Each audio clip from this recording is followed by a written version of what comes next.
take the throttle arm assembly and the brake arm assembly. Take the throttle arm assembly and insert it into the metal round circle at the top of the brake assembly.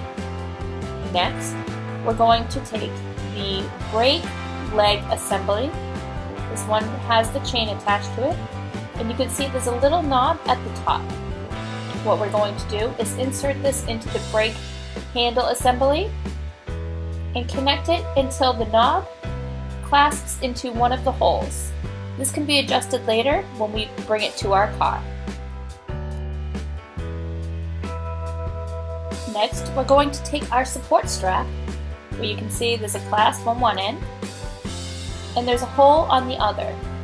And this will actually insert into the throttle arm assembly. Slide it right through. And that is all set and ready to wait for when we assemble it in the car. Next, you're going to take the throttle leg assembly. There's a knob at the end as well. You're going to connect it into the arm throttle assembly and pop it in place. And this can also be adjusted when we bring it to our car. And lastly, we have our spinner knob, which will connect to our steering wheel. Here we're going to take the throttle leg assembly and attach it to the gas pedal. You're going to want to make sure that you assemble it and attach it at an angle. And you're going to tighten up the screws to make sure it's nice and snug against the gas pedal.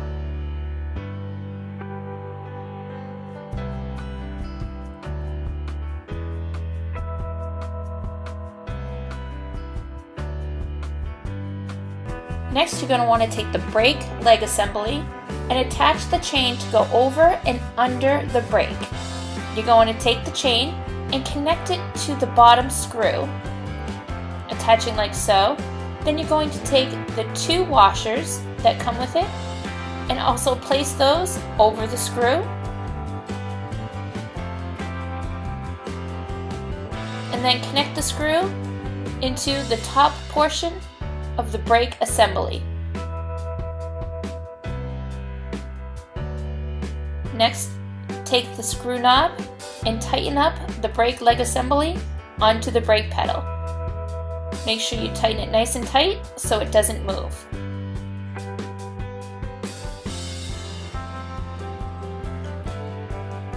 Next, take the support strap and wrap it around your steering column.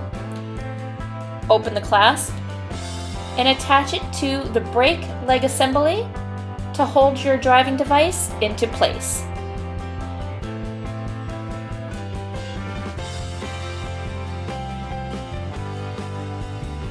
And lastly, take the spinner knob and connect it to your steering wheel. Test it to make sure it is nice and secure.